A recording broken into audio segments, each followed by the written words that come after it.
नया फिरौन डरता था कि इजरायली बेहद शक्तिशाली बन जाएंगे, इसलिए उसने उन्हें गुलाम बनाकर उनसे बेहद बुरा बर्ताव किया कि इजरायली लड़के मार दिए जाएं। एक स्त्री ने अपने लड़के को टोकरी में रखा और उसे नदी के किनारे छोड़ दिया।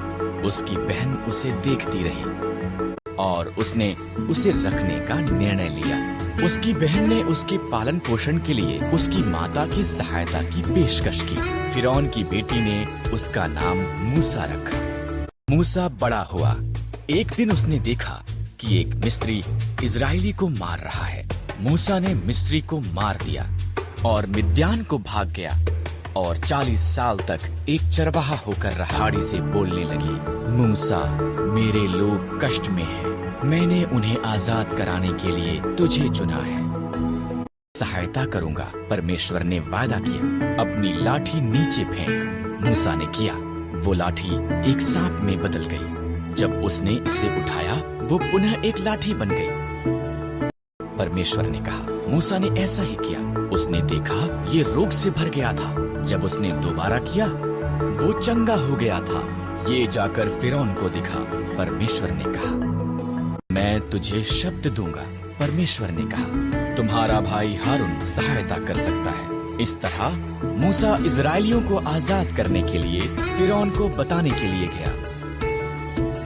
इजरायलियों का परमेश्वर कहता है कि तुम उसके लोगों को जाने दो, नहीं तो बुरी बातें तुम्हारे साथ होंगी। पर फिरौन ने उनकी नहीं सुनी। न सका। तब उसने मिस्रियों के घरों को मेंढकों से भर दिया।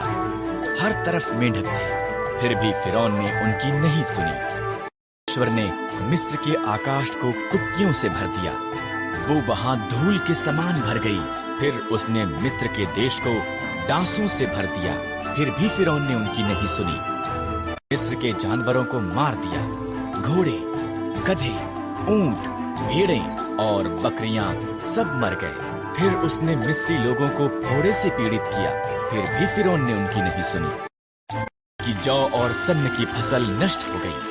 तब उसने बचे हुए फल को खाने के लिए टिड्डियां भेजी। फिर भी फिरौन ने उनकी नहीं सुनी। में अंधकार भेजा। फिर भी फिरौन ने उनकी नहीं सुनी। परमेश्वर ने कहा, मैं मिस्र में प्रत्येक पहिलौठों को मार दूंगा और सभी पशुओं के पहिलौठों को भी मारें, उसे खाएं और उसके लहू को उनके द्वार की चौखट पर लगाएं। मैं लहू को देखूंगा और उनके घरों को छोड़ दूंगा। उनके बच्चे नहीं मरेंगे होगे और सदा उसे याद रखोगे।